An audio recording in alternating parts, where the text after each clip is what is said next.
Национальный парк острова Лансароте Тиманфая. Это его символ.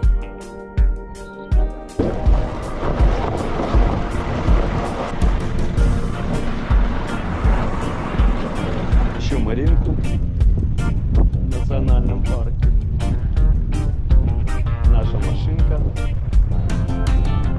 Наверное, сейчас придет.